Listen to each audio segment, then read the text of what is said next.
Hi, my name is Phil Schroeder, and I wrote Equal Rights, which is a play being produced at Boston Playwrights Theater beginning April 15th, and we'd love to have you come and see it.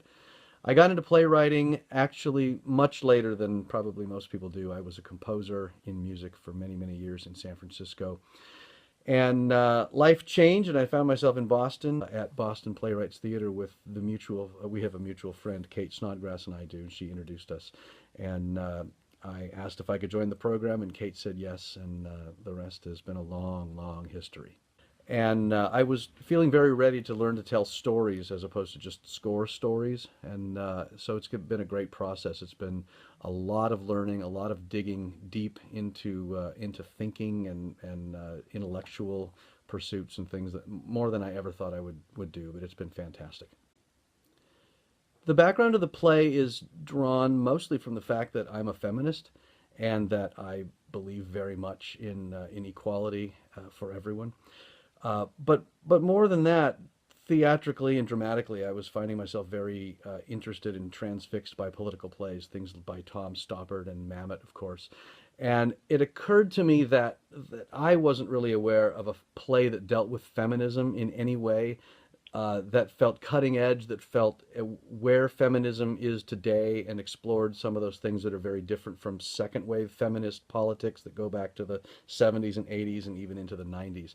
So that is the place from where I'm writing. It's set in the present. It deals with some intergenerational conflicts. I have one character who is in her early 40s and is kind of a legacy person. Her mother, her grandmother were legacy feminists, and she's very drawn to that kind of feminism.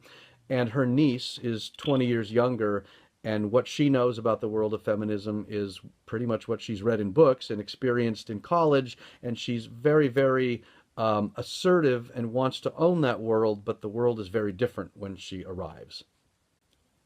So the play is very much about these four women who are at battle over their politics and over their lives and what each of them needs from each other and isn't getting from each other. There are two men in the play who lead their own lives and have their own stories, and they intersect and intertwine, and we sort of see, I think, a bigger composite picture that talks to oppression and sexism and some of the problems that are greater than things that are just happening inside of that office. In the world of feminism, there are some central arguments and some central conflicts that always come up. And I don't want to give away too much of the play, but any time that a woman and her choices are put into a dramatic situation and those choices come in conflict with other people's demands of her or desires for her, there's going to be trouble. And that's what I've tried to do in many cases in this play. So I think the interesting thing then about trying to dramatize this is that political thought and idealism is really not drama. It is just that. It's thought and ideals. And the characters have to have deeply held convictions that draw on something more than the chatter of politics. And so when they're in situations where they're colliding, the issue is, of course, to try to write them as natural, real human beings struggling for something that matters on a very deep level. And that's been the fun of the play. When you're writing a political play, you're constantly wrestling with those politics and those ideals, which don't necessarily make great theater. In fact, often they don't make great theater at all. But you're trying to bring to life those things through your characters.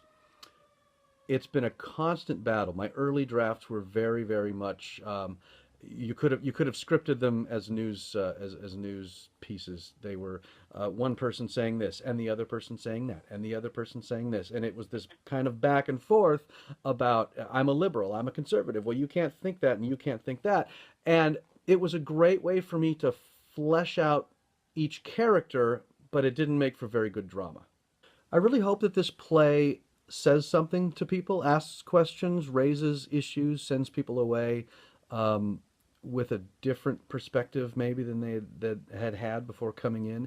I would love for the play to be seen beyond this short run and to get picked up, but I think probably the most important thing is to keep working it. It's still a very early draft of the play, and I think there are some characters that need a bigger life, and so we'll have to see where they go.